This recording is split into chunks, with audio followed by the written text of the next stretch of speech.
Hello guys, this is me Shawon Azmer. Welcome back to my YouTube channel. আর আজকে আমরা রাতের বেলা রওনা হলাম রাঙামাটির উদ্দেশ্যে। কঠিন এক স্ট্রাগল করে অবশেষে আমরা রওনা দিতে পারতেছি। এতক্ষণ বৃষ্টি ছিল, আমরা বের হওয়ার কথা ছিল 9টা বাজে, কিন্তু 9টা তো দূরে থাক, আমরা সব কিছু কমপ্লিট করে আরও লেট হয়ে গেছে। আমার সাথে এখন আমরা দুই বাইক যাচ্ছি, দুই বাইক মিলে এখন রাঙামাটির উদ্দেশ্যে যাচ্ছি। ওইখানে উদ্দেশ্য হচ্ছে আরো কয়েকজন মিলে আমরা যাব সাজেকে, খাগড়াছড়ির দিকে। আজকে প্রচুর পরিমাণে স্ট্রাগল করতে হয়েছে, রেনকোট পরেছিলাম যার কারণে পুরো একদম টি শার্ট সব ভিজে গেছে।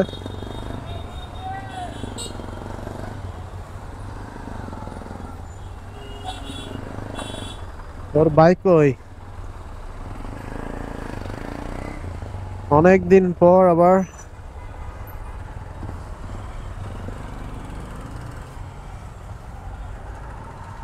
এই জামটা প্রচুর পেন।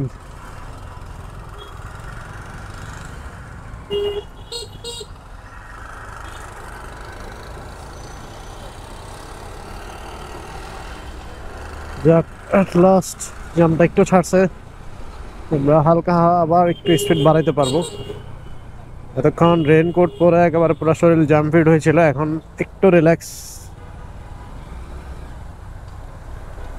আমরা দুই বাইকে যাচ্ছি।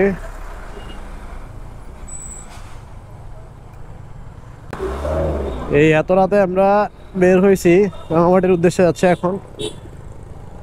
আর আজকে বৃষ্টি পড়ছে প্রচুর পরিমাণ, হঠাৎ করে তুফানের মতো বৃষ্টি পড়ছে, যার কারণে ওর জন্য আবার একটা রেনকোট নিতে হয়েছে। সামনে রাকিব সাহানও একটা রেনকোট নিল।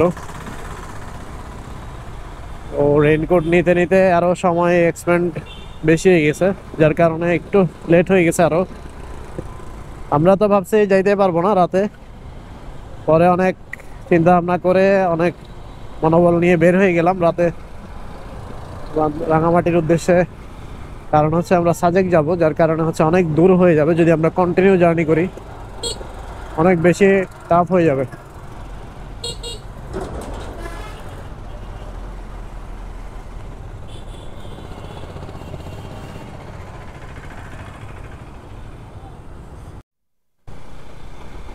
আমরা এখন অলরেডি হাটহাজারি ক্রস করলাম, হাটহাজারি ক্রস করে এখন রাঙামাটির উদ্দেশ্যে যাচ্ছি। এখন সময় ঠিক 11টা, তো যার কারণে দেখা যাচ্ছে একটু অন্ধকার সব দিকে, পুরোটাই আস্তে আস্তে আরো অন্ধকার হবে সামনে। আমরা চেষ্টা করতেছি যত আর্লি পৌঁছানো যায়। ওখানে আমরা গিয়ে রাতে স্টে করব। আমাদের এক রিলেটিভ, এখানে ওর রিলেটিভ আছে, রাকিব সোহানের রিলেটিভ আছে, ওর রিলেটিভের বাসায় যাব আমরা, সেখানে উঠব।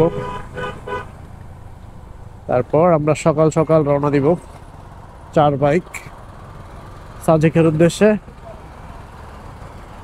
আর আজকে হুট করে অনেক বেশি ইচ্ছা জাগলো যে বের হই, ট্যুরের জন্য বের হই। অনেকদিন এই মানসিকতাটা আসতেছিল না, তো ওই জন্য ক্যামেরার সামনেও আসা হয় নাই। আজকে অনেক দিন পরে আসলাম আবার। তো আশা করছি আপনারা এই রাতের ব্লগটা এনজয় করছেন, সবাই সাথে থাকবেন। আবার দেখা হচ্ছে সামনে। দেখেন অন্ধকারের মধ্যে কি সুন্দর একটা পথ নির্দেশিকা দিছে। এই যে ডান পাশ দিয়ে একদম সোজা বাম যাবে, রাস্তাটা বামের দিকে যাচ্ছে, এটাই আসলে দেখাচ্ছে। তো এটা কিন্তু খুবই ভালো, রাস্তার ইয়াটা ভালো বোঝা যায়, আইডিয়া করা যায় অন্ধকারের মধ্যে লাইটিংটা পড়লে। অ্যাট লাস্ট আমরা পৌঁছাইছি রাঙামাটিতে, অনেক কষ্ট করে পৌঁছাইছি। এর আগে আমরা যখন রাউজান পৌঁছাইলাম, এরপর থেকে বৃষ্টি, হুলস্থুল বৃষ্টি, আর আমরা ক্যামেরা তখন বাইরে রাখতে পারি নাই বৃষ্টির কারণে, যেহেতু ভিজলে একটা প্রবলেম হতে পারে ক্যামেরায়। সো আমরা ক্যামেরা ব্যাগের মধ্যে ঢুকে ফেলি। এরপর আমরা কল দেই হচ্ছে রবিউল ভাই এবং হচ্ছে বিশু ভাইকে কল দেই। ওরা আসে আমাদেরকে পিক করার জন্য। অনেকটা পথ পাড়ি দিয়ে ওরা অনেকটা আগায় আসে আমাদেরকে পিক করার জন্য, যেহেতু এখন নিরাপত্তা ব্যবস্থা খুবই বাজে। আর আমরা একসাথে যাব খাগড়াছড়ির দিকে, সাজেকে। সো আমরা রাঙামাটি স্টে করব। রাঙামাটি আমরা রবিউল ভাইয়ের বাসায় ছিলাম, ওইখানে অনেক বেশি আপ্যায়ন ছিল।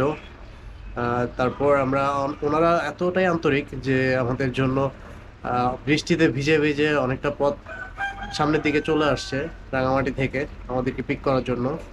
আমরা এরপর ওদের ওদের সাথে বনরূপা বাজারের দিকে গেলাম। বনরূপা বাজারেই হচ্ছে ওনাদের বাসা। সো আমরা সেখানে স্টে করলাম, খাওয়া দাওয়া করলাম। খাওয়া দাওয়া করে আমরা ঠিক রাতের 12টা কি 12:30টার দিকে ঘুমাই। ঘুমানোর পরে এই অবস্থা। তারপর তো আমরা এরপর দিন আমরা রাঙামাটির দিকে, রাঙামাটি থেকে আমরা খাগড়াছড়ি যাওয়ার প্ল্যান। সেটা আমরা নেক্সট ভিডিওতে দেখতে পারবেন আপনারা। আজকের মতো এতটুকুই। সবাই ভালো থাকবেন, সুস্থ থাকবেন। আর নেক্সট ভিডিওগুলো দেখার জন্য অবশ্যই আমার চ্যানেলটি সাবস্ক্রাইব করে রাখবেন। সবাইকে অসংখ্য ধন্যবাদ। আসসালামু আলাইকুম।